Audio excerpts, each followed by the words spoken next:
Imagine the implications of a weapon with no visible trace. A weapon that could knock out tanks, ships, and planes as fast as the speed of light. The same technology with modifications could disorient and even tranquilize military personnel, rendering them virtually helpless in the battle zone.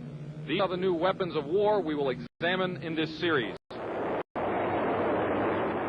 For the past 40 years, the world has been riveted by the threat of nuclear war, and more recently by the prospect of space defenses using lasers and other modern technologies. But while both sides at the Geneva summit will be focusing on these matters, progress is being made in even newer weapons that could render any arms agreement relatively useless. Lightning is the most dramatic form of energy to be found in nature. Scientists have succeeded in creating limited types of artificial lightning, and some think that these could be the forerunners of a new type of directed energy weapon, part of a family of weapons which operate within the radio frequency segment of the electromagnetic spectrum, and are thus referred to as radio frequency weapons. Dr. James Frazier has researched electromagnetic for the Air Force for over 10 years, and he, like a small but growing number of weapons experts, feels radio frequency, or RF weapons, could be the wild card in the ongoing arms race. You could have tremendous amounts of radiative power, and what you did with that power then is a matter of engineering design and what your goal is. Robert Bass, physicist and PhD in mathematics, is working on U.S. weapons research. He says that the Soviets seem to be ahead in a number of areas, and especially in RF weapons. We are behind the Soviet Union in directed energy weapons based on 60 gigahertz microwave beams. Dr. Bass and others feel the most likely form of Soviet RF weaponry would be high-powered microwaves, similar to a focused, ultra-high-intensity radar beam. It would literally cook humans and knock out computers and electronic surveillance and communications gear. An operational RF weapon, relatively cheap and reusable, could devastate sophisticated, expensive war machinery. The $20 million F-16 fighter, for example, is totally controlled through electronic sensors and computers.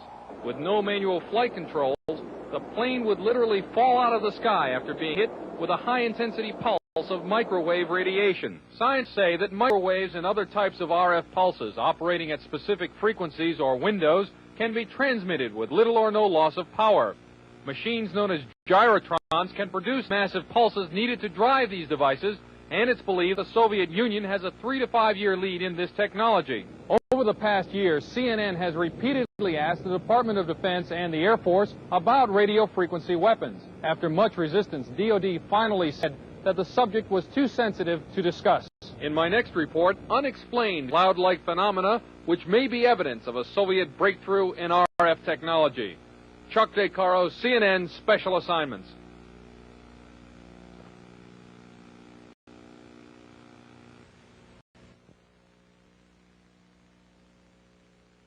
Brainstorm was a science fiction movie about a device which electronically injected thoughts into the human mind.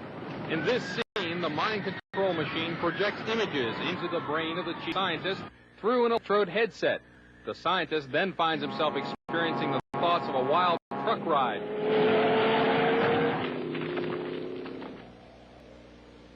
But even in this futuristic Hollywood tale, the subject still had to be connected to the machine by an electrode headset.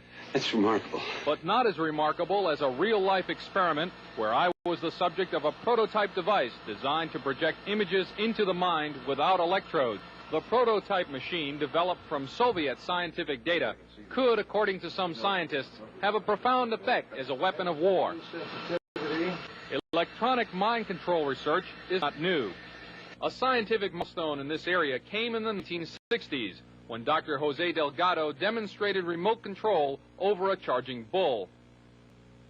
By connecting a radio antenna to electrodes inserted into the bull's brain, Delgado proved that the animal's aggressive impulses could be thwarted by electronically manipulating the bull's muscle reflexes. Do you realize the fantastic possibilities if from the outside we could modify the inside? Could we give messages to the inside?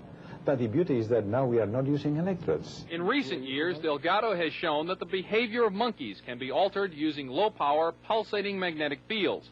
But in these experiments, there were no antenna implants. Any function in the brain, emotions, intellect, personality, well, be perhaps modified by this non-invasive technology. Delgado's research has so far been limited to animals, but in the Soviet Union, a radio frequency, or RF device, has been used for over 30 years to manipulate the moods of mental patients.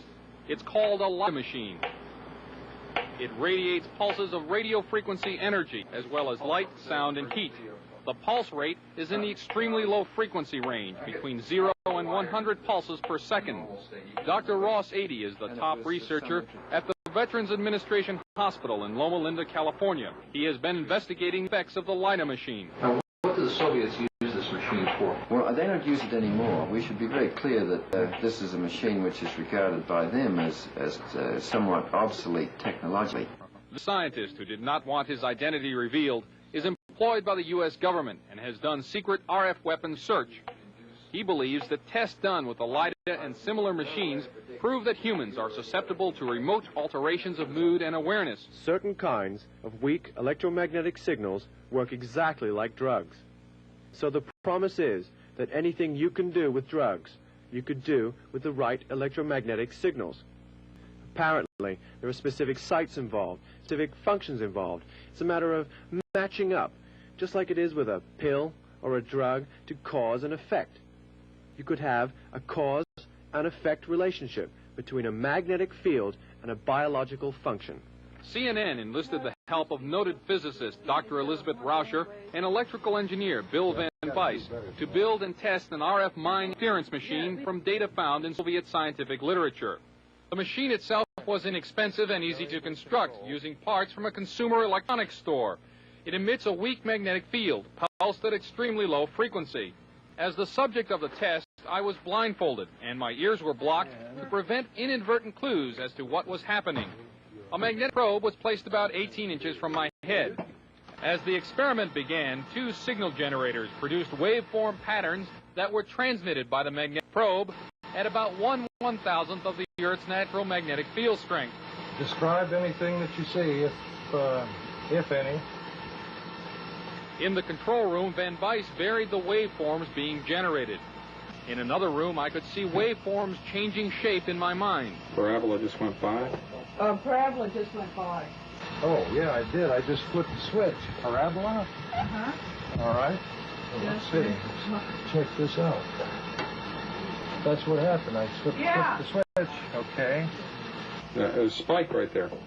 Spike. Right there. Tight spike. I dramatically changed the generator. I stepped it by 10 right here.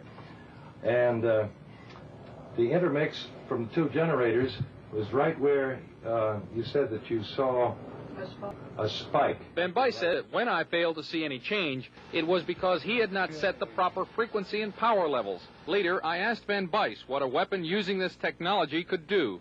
Induce basically what would be considered hallucinations of people, direct them to do things against their so-called better judgment. How easy would it be to assemble a weapon from existing off-the-shelf parts? In 3 weeks, I could put together a weapon that would take care of a whole town. We showed the results of our test to Dr. Robert Becker, a 2-time Nobel nominee for his work in the biological effects of electromagnetism.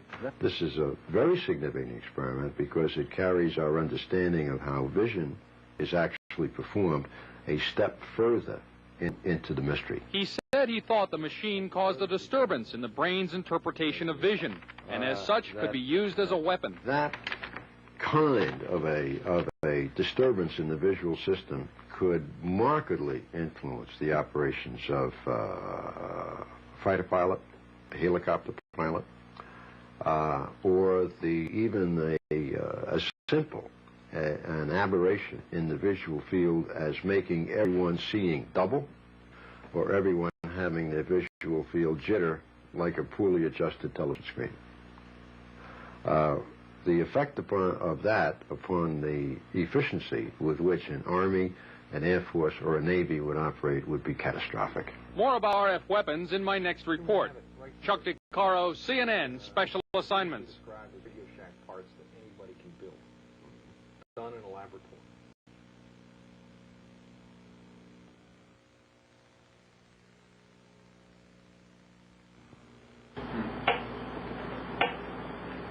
This is a Soviet Lida machine. It